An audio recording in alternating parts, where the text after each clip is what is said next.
brought you by Independence। आज independence special खाना बनेगा घर पे, क्योंकि इसके है कण कण में स्वाद, कण कण में भारत। बेटी भी सुरक्षित रहेगी और व्यापारी का सम्मान भी होगा। कोई उस पर आंच नहीं आने दी जाएगी, कोई आंच नहीं आने दी जाएगी।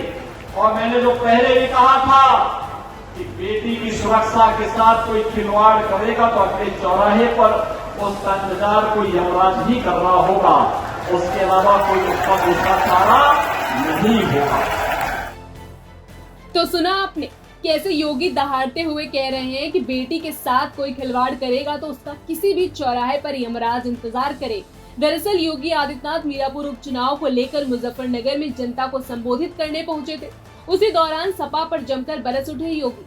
दरअसल पहले अयोध्या रेप केस में मोहित खान और फिर कन्नौज रेप मामले में नवाब सिंह, दोनों आरोपियों के सपा कनेक्शन के बाद सियासत तेज, आरोप प्रत्यारोप का दौर जारी। एक और बीजेपी सपा को चारों तरफ से घेरने का प्रयास कर रही है, तो वहीं सपा भी बीजेपी पर पलटवार करने का कोई मौका नहीं छोड़ रही है। जहां बीजेपी सपा को इसका जिम्मेदार ठहरा रही है, तो वहीं सपा दूसरे छोर से यूपी पुलिस भर्ती परीक्षा को लेकर सरकार को घेर रही है। ऐसे में जब योगी मुजफ्फरनगर पहुंचे तो चुन चुनकर सपा को सुना डाला।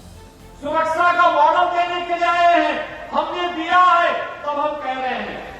लेकिन समाजवादी पार्टी का मॉडल क्या है? ये उनका मॉडल वही है जो मुजफ्फरनगर ने अभी कन्नौज में नवाब ब्रांड देखा है। वो देखा नहीं उनके पार्टी का एक नेता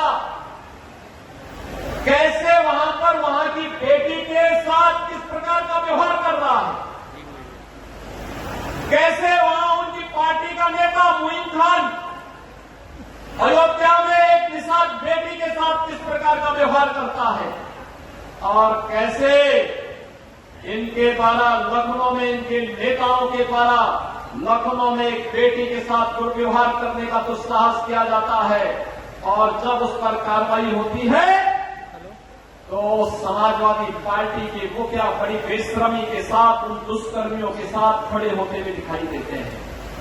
बहनों और भाइयों, जो समाज अपनी बेटी और अपनी बहनों की रक्षा नहीं कर सकता उसका कोई भविष्य नहीं होता है। और इसीलिए तो हम लोग आए हैं, बेटी भी सुरक्षित रहेगी और व्यापारी का सम्मान भी होगा। कोई उस पर आंच नहीं आने दी जाएगी, कोई आंच नहीं आने दी जाएगी। और मैंने जो पहले भी कहा था कि बेटी की सुरक्षा के साथ कोई खिलवाड़ करेगा तो अगले चौराहे पर उसका इंतजार कोई यमराज ही कर रहा होगा, उसके अलावा कोई उसका दूसरा चारा नहीं होगा। दरअसल यूपी की 10 सीटों पर होने वाले उपचुनावों में मुजफ्फरनगर की मीरापुर सीट बेहद अहम मानी जा रही है। इसको लेकर खुद योगी आदित्यनाथ जोर शोर से जुटे हुए हैं। ऐसे में योगी यहाँ खेल गए लॉ एंड ऑर्डर का कार्ड, लगा गए महिला सुरक्षा का दांव। लेकिन सवाल ये है कि क्या योगी का ये दांव चलेगा? क्या सपा वाकई इन मामलों की वजह से फंस जाएगी? यूपी तक के लिए मुजफ्फरनगर से संदीप सैनी की रिपोर्ट।